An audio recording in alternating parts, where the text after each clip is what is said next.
시편 37편 말씀을 우리가 읽었는데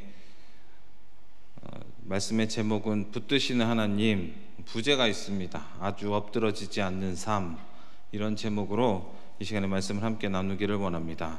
시편 37편 말씀은요, 답관체로 의인과 악인에 관한 지혜를 담은 다윗의 시입니다. 시를 쓴 사람은요, 다윗입니다.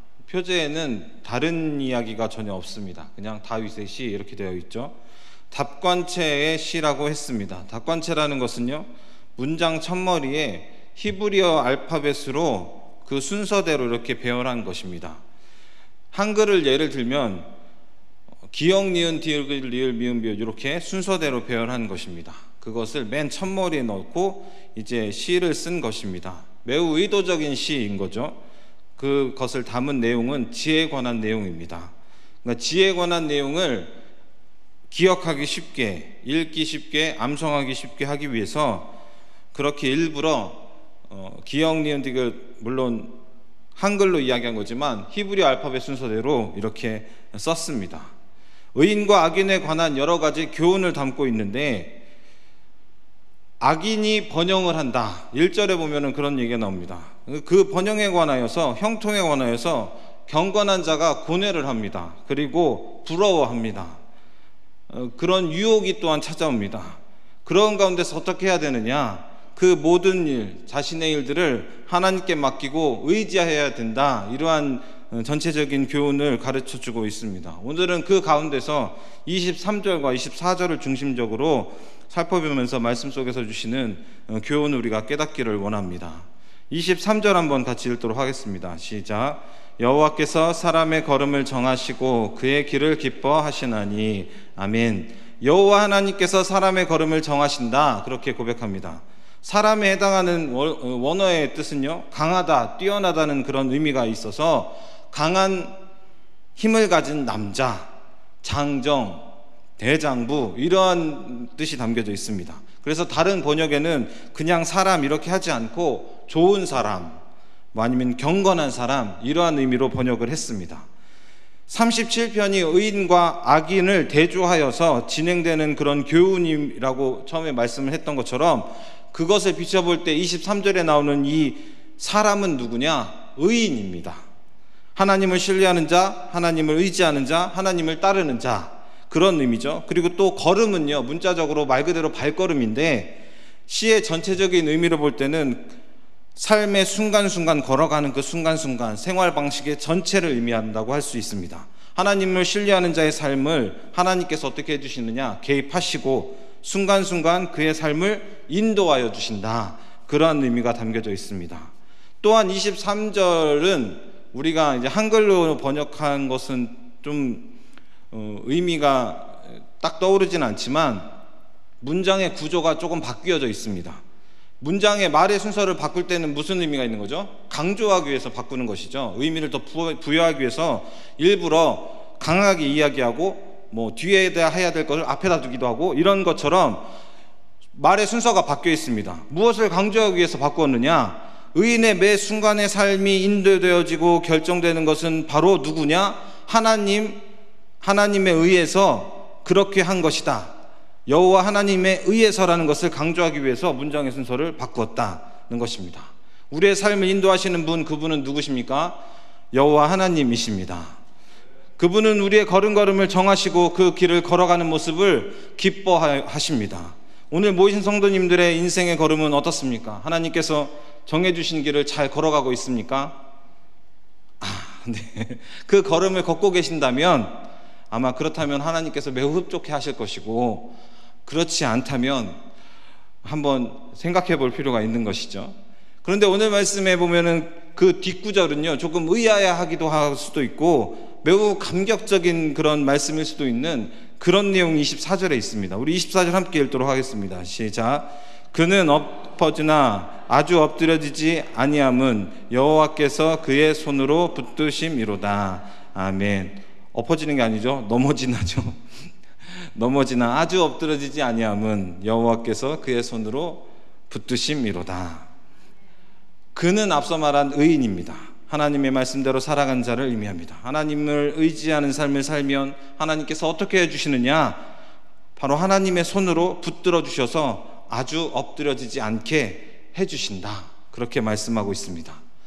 이 넘어진다는 것의 원래의 뜻은요, 떨어진다, 눕히다, 그런 의미가 있고요, 엎드러진다는 것은요, 내동댕이 치다, 내던져진다는 의미가 있습니다.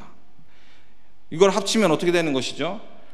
넘어지는 일, 조금 약간의 위험한 상황 속에서 하나님께서는 내동댕이 치질 정도로 아주 심한 그런 고통과 모습으로 그렇게 내버려 두지 않으신다는 것을 의미합니다. 하나님을 따르는 인생은 그렇게 해주신다 라고 말씀을 하고 있는 것입니다. 언제 그러하냐? 넘어지는 상황 속에서 내동댕이 쳐지지 않도록 하나님께서 보호하여 주시는 것입니다. 매우 큰 은혜이고요, 감격적인 말이 아닐 수가 없습니다. 그런데 이렇게 조금 다르게 생각해 보면 이 말에 저는 읽어보면서 조금 의문이 들었습니다. 하나님이 붙들어 주시는데 23절에 보면 무슨 말씀이냐면, 여호와께서 의인의 걸음은 누가 정해 주시느냐? 여호와 하나님이 정해 주신다. 그리고 그 길을 가면 기뻐하신다 하는데, 하나님께서 걸음을 직접 정해 주시고 그 정해진 걸음을 걸어가는 인생인데, 그리고 그것을 하나님이 기뻐하여 주시는데 넘어진다는 것은 조금 이상하지 않나? 형통해야 되는데 넘어진다. 저는 좀 이상하다는 생각을 들었습니다. 성도님들은 어떤 생각이 들었는지 모르겠습니다. 그런데 하나님께서 주어주시고 그리고 말씀의 계명대로 따라가는 삶을 살다 보면 그런 삶을 통해서 형통한 삶을 살아가야 되는데, 그렇지 못한 경우들이 사실은 종종 있다 하는 것을 우리가 삶 속에서 깨달을 수가 있습니다. 그리고 사실은 이런 여러 가지 의문이나 걱정들이 어떻게 보면은 우리는 사람이기 때문에 당연하다는 것을 또한 말씀드리고 싶습니다. 우리가 잊지 말아야 될 것은 무엇이냐? 그것은요, 우리가 조금 더 배우고 조금 더 예배를 드리고 조금 더 말씀을 읽고 그리고 조금 더 생활의 경험을 하였다 하여도 하나님과 견줄 수는 없다는 것, 하나님과는 절대로 견줄 수 없다는 것을 우리 성도님들이 꼭 기억하시기를 바랍니다. 그리고 사실은 오히려 조금 더 겸손해지면 어떻게 되죠?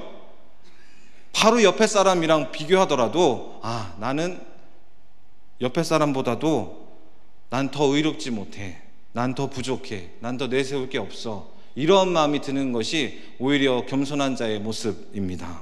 문제와 실수, 잘못이 하나님을 믿고 따르는 삶이라 할지라도 없느냐? 그렇지 않은 것이죠. 계속 따라오고요, 그래서 계속 넘어지고 괴로워할 수밖에 없는 것이 바로 인생입니다. 맞다고 생각하면 고개를 한번 끄덕여 주시길 바랍니다. 네, 감사합니다. 그런 인생을 사는데, 그런 인생인데 감히 하나님과 견준다, 이건 말도 안 되는 것이죠. 그리고 성경 속에서 살펴볼 때 굉장히 성경은 처음부터 끝까지 다 기록되어 있기 때문에 우리가 그것에 대해서 결과를 예상하고 결과를 알기 때문에 쉽게 판단할 수 있지만, 사실은 그것 한 부분만 볼 때는 굉장히 이해하기 어려운 사건도 많고요, 그리고 하나님의 의도가 어떻게 실행되는지 사실은 잘 모를 수도 있겠다라는 생각이 들게 되기도 합니다. 예를 들면 요셉의 삶을 보십시오. 그에게 꿈을 주신 건 누굽니까? 하나님입니다. 그런데 그 꿈을 몇 번 주시죠? 2번이나 주셨습니다. 근데 그 꿈으로 요셉은 어떻게 됩니까? 노예로 팔려갔습니다. 사실은 처음에 형들이 그를 죽이려고 한 것이죠. 그리고 요셉은 보디발 집에서도 누명을 쓰고 감옥에 갇혔습니다. 애국급에서 신음하고 있는 이스라엘 백성을 건져주기 위해서 하나님께서 모세를 사용하였습니다. 그러면서 과정을 겪게 되는 것은 지난번에도 살펴봤지만 더 강한 억압과 더 많은 재앙을 만나게 됩니다. 애국에서 나왔을 때 제일 먼저 맞닥뜨린 건 뭐죠? 홍해입니다. 홍해를 지난 다음에 무엇을 맞닥뜨립니까? 물이 부족하고 먹을 것이 없는 광야를 맞닥뜨리는 것입니다. 만약에 우리가 그 모습, 그 한중간에 있다면 40년 중에 그 중에 이제 광야 길을 걸어가는 초입에 그 1년의 삶을 우리가 그 안에 들어가 있다면 과연 우리는 어떻게 반응할 수 있을까? 요셉이 정말 형들에게 버림받아서 물도 없는 그 우물구덩이에 빠져서, 그리고 거기다가 더 나가서 팔려가는 그 인생 한가운데에 내가 있다면 과연 그 인생이 하나님께서 나의 걸음을 정하시고 기뻐하시고 하나님께서 나를 인도하시는 그런 형통한 삶인가? 라고 과연 이야기할 수 있을까?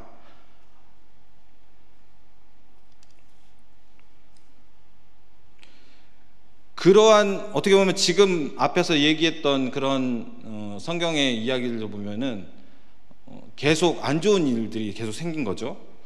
요셉 같은 경우에도 버림받고 빠지고 팔리고 감옥에 갇히고, 출애굽하는 사람들도 마찬가지죠.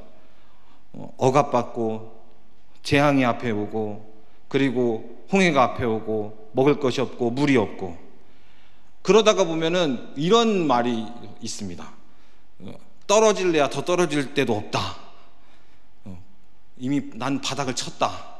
뭔 경제 용어 같기도 하지만 절대 경제 용어가 아니죠. 너무 힘든 일이 많이 생기면 그래 뭐 자포자기 하는 심정으로 더 떨어질래야 떨어질 게 없어, 이제 내 인생은 정말 아무것도 없어, 이런 얘기들이 종종 하게 되는 것이죠. 힘든 일이 계속될 때 처음에 이것만 지나면 괜찮을 거야, 힘내자 하는데 조금 더 센 것들이 찾아오고 조금 더 용기를 내서 힘을 내서 그것을 넘고자 힘쓰는데 오히려 더욱더 큰 문제가 생기고 닥치고, 그래서 이리 치이고 저리 치이고, 그러다 보니까 나중에 나 이제 더 떨어질 데도 없어, 내 삶은 엉망진창이야. 조금 좀 심각하니까 조금 더 가벼운 비유를 들면은, 물론 어른들은 좀 가벼울 수도 있고 무거울 수도 있지만 학생들한테는 좀 무거운 얘기인데, 성적에 관한 이야기를, 학교 성적에 관한 이야기가 있습니다. 시험을 봤는데 예전보다 시험을 조금 못 봤어요. 그러면 그럴 수도 있지, 제 얘기거든요. 그런 다음에 시험에서 이제까지 본 것 중에 정말 더 안 좋은 성적이 나왔습니다. 그럼 정말 좌절이 되죠. 미칠 것 같은데, 근데 그게 끝이 아닙니다. 성적이 더 떨어집니다. 그러면요, 본인 당사자보다 부모님이 더 심각합니다. 사실 이 영상 우리 어머니 아버지도 보시는데 촬영하면 유튜브에 올라가잖아요. 보실 수도 있는데, 제가 성적이 계속 떨어졌습니다, 중학교 때. 그래가지고 저는 그렇게 심각하지 않았는데 부모님이 굉장히 심각하더라고요. 그러면서 저도 그런 생각이 들었거든요. 더 떨어질 게 없겠다. 기본 더 구체적으로 말은 안 해드리지만 처음엔 좀 잘했거든요. 그랬는데 만약에 그러면은 더 떨어질 게 없겠다 생각이 들었는데, 웬걸 그게 바닥이 아니었던 거죠. 뭐 바닥을 뚫고 갈 정도로 더 심각한 일들이 생기는 것을 보게 되었습니다. 이것은 아마도 욥이 닥친 환난과도 비슷하지 않을까. 성경에서 찾아보면 그렇습니다. 욥에게 처음에 부딪힌 환경만 이렇게 보더라도 사실은 굉장히 심각한 것이거든요. 욥이 자녀와 함께 맏아들 집에서 식사를 하고 있을 때에, 그러니까 아주 일상적인 상황인 것입니다. 아주 일상적인 상황에서 갑자기 한 종이 달려오더니 스밧 사람이 갑자기 나타나서 가축을 빼앗고 종들을 칼로 죽였다고 보고를 합니다. 보고가 아직 안 끝났을 때에 두 번째 사람이 또 달려와서 하늘에서 불이 떨어져서 양과 종들을 살라버렸다 보고합니다. 이 종의 보고도 아직 끝나지 않을 때에 다른 사람이 와서 갈대아 사람 세 무리가 나타나서 낙타를 빼앗고 종들을 죽였다 보고합니다. 이 보고가 또 끝나지 않은 상황에서 또 다른 사람이 와서 욥의 자녀들이 식사를 하고 있는 그 집에 큰 바람이 불어서 집이 무너지고, 그래서 욥의 자녀들이 다 죽었다. 꼬리에 꼬리를 무는, 하나만도 끔찍한데 그 끔찍한 것이 뭐 1년 지나고 뭐 며칠 지나서도 아닙니다. 보고하고 있는 상황에서 잊고 또 보고하고 또 하고 그런 상황이 연속되어집니다. 그때 무슨 생각이 들까요, 욥은? 상상력이 저는 부족해서 어떤 느낌인지 도저히 알 수가 없던데, 아마 무너지고 죽고 빼앗기고 다 날아갔습니다. 바닥입니다. 더 떨어질 데가 없다, 그런 생각이 혹시 들었을 수도 있지 않을까. 그런데 우리는 알죠. 욥이 그 다음에 뭘 겪죠? 그게 바닥이 아닙니다.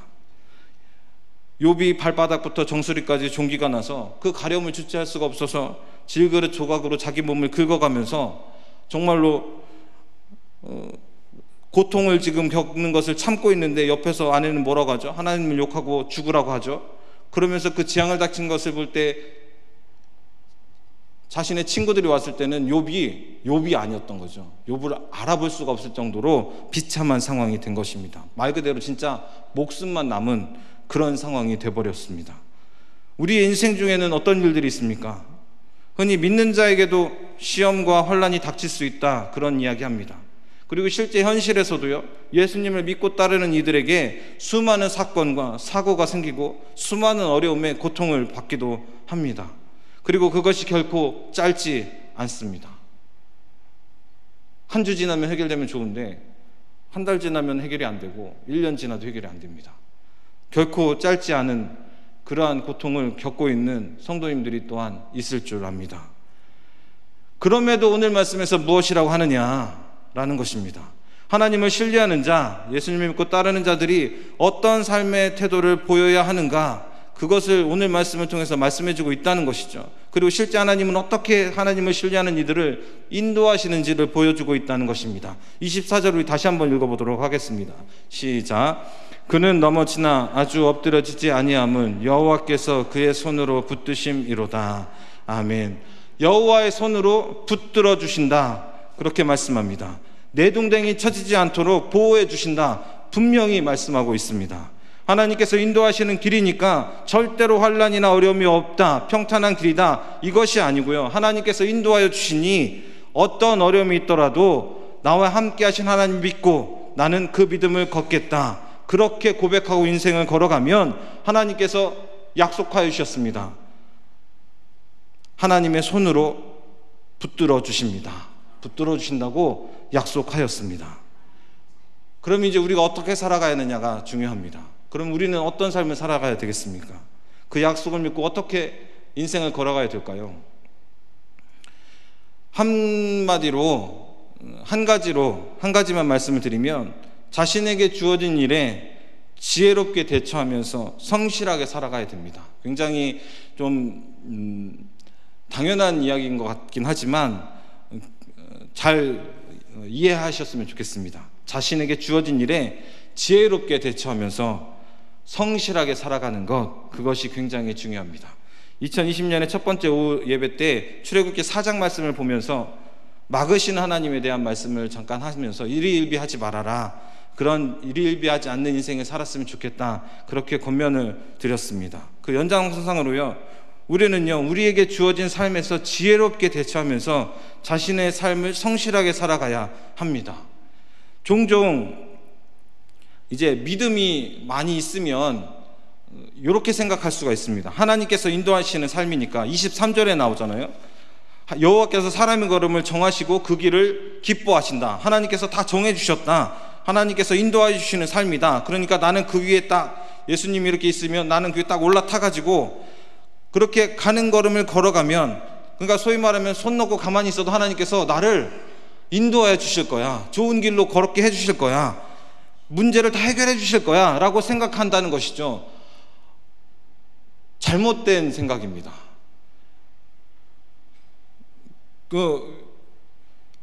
자신이 해야 될 것에 성실함으로 자신의 분량을 감당하면서, 그리고 우리에게 맡겨주신 것에 최선을 다하면서 인생을 살아가야 되는 것, 그것이 하나님께서 주시는 그런 교훈입니다. 매우 중요한 것입니다. 사도행전 말미에 보면은요, 사도 바울이 로마에 압송되는 장면이 나옵니다. 거기에 배를 타고 가는데 유라굴로라 하는 광풍을 만납니다. 배가 이리저리 막 풍랑에 정신이 없죠. 그때 바울이요, 사람들을 안심시키면서 무슨 말씀하냐면, 지난밤에 하나님의 사자가 나한테 찾아왔다. 그러면서 나에게 말을 해주었다. 너는 가이사 앞에 서야 된다. 그러므로 너는 죽지 않는다. 다시 말하면 뭐죠? 나 안 죽으니까 너네들도 안 죽을 거야, 이런 이야기인 거죠. 그렇게 이야기하면서 결국 어떻게 됩니까? 바울과 사람들이 살아났습니다. 죽지 않았습니다. 그러면 바울은 그 말을, 하나님의 영의 말을 듣고, 우리는 살았으니까 아무것도 안 해도 될까? 아무것도 안 해도 돼, 그냥 기적적으로 하나님께서 인도해 주실 거야, 과연 그랬습니까? 사도행전 말미를 보면 절대로 그렇게 나오지 않습니다. 사람들은요, 자신들, 선원들은 필사적인 노력을 하면서 배를 이끌어 갔고요, 그리고 바울도요, 그 가운데서 기진맥진하고서 아무것도 못하고 다 먹지도 않고 그러고 있는 그런 사람들을 향하여서 음식을 나눠주면서 먹고 힘을 내라고 그렇게 도왔던 것이 바로 사도 바울의 모습입니다.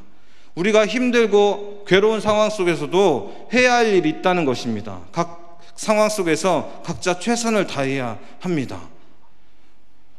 물론 욥처럼 정말 목숨만 남겨진 상황이 올 때도 혹시 있을 수 있습니다.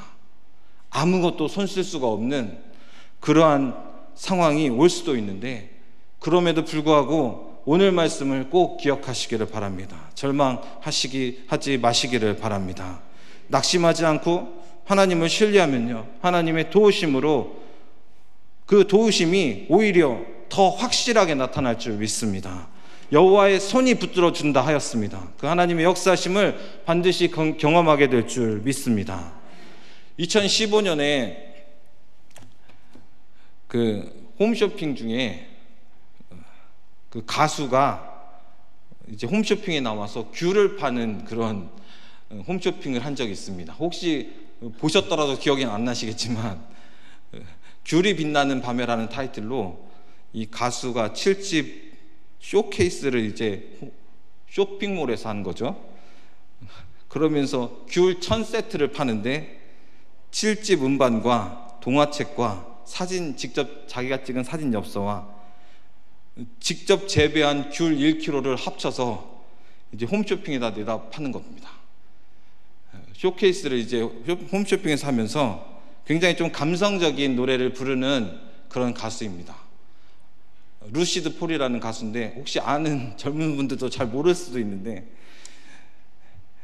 그러면서 그 안에서 이제 유기농 인증을 받지 못하여서 유기농이라 할 수가 없는, 농약이나 이런 건 안 했지만 그런 얘기하면서 이게 물어볼 때에 굉장히 거칠고 귤이 못생겼다 이런 얘기를 합니다. 그러면서 무슨 이야기를 하냐면, 비바람을 이겨낸 흔적이다 이렇게 얘기하니까 홈쇼핑 이제 진행하는 사람이 그렇게 하면은 안 된다, 확증이 되지 않은 것 방송에 부르면 이제 걸리니까 말을 바꾸는 거죠. 비바람에 견딘 흔적으로 추정되는 그러한 거다라고 이렇게 소개하면서 귤 1000세트를 팔면서 매진되는 것을 저는 실시간으로 본 게 아니고 최근 들어서 그 영상을 본 적이 있습니다. 혹시 유튜브에 귤이 빛나는 밤에 치시면 그 영상을, 전체 영상을 볼 수가 있습니다. 나름 아시는 분들도 나오니까 한번 이야기를 왜 드리냐면, 나이테도 비바람을 견디는 나무에 나이테가 생기죠. 열매도 비와 바람을 견뎌내는 흔적으로 단맛을 내고요, 맛을 냅니다. 사실 인생도 비바람을 견뎌야 참다운 그런 강한 인생이 됩니다. 그것을 모르는 바는 아니나 그렇게 견딜 땐 너무나 괴롭고 힘들다는 것입니다. 그렇지만 꼭 기억하십시오. 하나님의 손이 우리 성도님들을 붙들어 주십니다. 말씀을 마치고자 합니다. 시편 37편에서 악인의 형통에 불평하거나 시기하지 말라고 합니다. 그들의 기한이 풀과 같고 푸른 채소와 같다, 그렇게 말씀을 합니다. 그러면서 무슨 말씀이 또 하냐면 잠시다 라고 이렇게 말씀을 합니다. 그런데 인생에서 악인의 형통은 참 긴 것 같습니다. 어떻게 기냐면 한 대로 끝나지 않고 자자손손 그 악인의 형통이 이어지는 것도 보기도 합니다. 그렇지만요, 우리가 이 땅에 사는 이 연수만 이것을 전부라고 생각하지 않는다면, 이것이 다가 아니라 이보다 비교할 수 없을 만큼의 영원한 생명이 있다는 것을 우리가 알고 확실히 믿는다면 참으로 인생의 연수는 짧다라는 것을 우리가 다시 한번 깨달을 수 있습니다. 그것을 꼭 깨닫고 정말 넘어진 상태이더라도 낙심하지 않고 포기하지 않는 인생 사시기를 바랍니다. 그 인생 가운데서 걸음을 보호하시고 인도하시는 분, 그 하나님을 믿고 의지하면 그 여호와 하나님의 손이 붙들어 주실 줄 믿습니다. 그래서 여러 환난 속에서, 어려움 속에서 이기시고 승리하는 삶을 사시는 우리 성도님들 모두가 되시기를 부탁드립니다. 우리 함께 기도하도록 하겠습니다. 같이 기도했으면 좋겠습니다.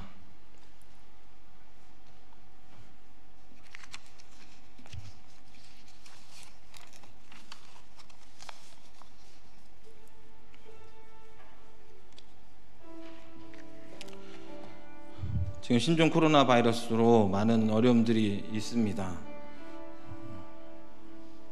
절정이 아니라 그러죠. 바닥이야. 정말 끝이라고 생각할 수도 있지만 그렇지 않을 수도 있습니다. 그 지금 한 중간에 우리가 지금 있습니다.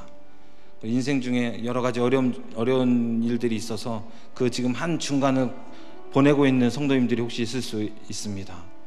그분들을 위하여서 혹시 그분이 그것이 지금 자기 자신이라면 더 간절히 십자가를 붙들고, 그리고 그렇지 않더라도 중보하는 마음으로 그 환난과 어려움을 이길 수 있도록 주님 도와주십시오.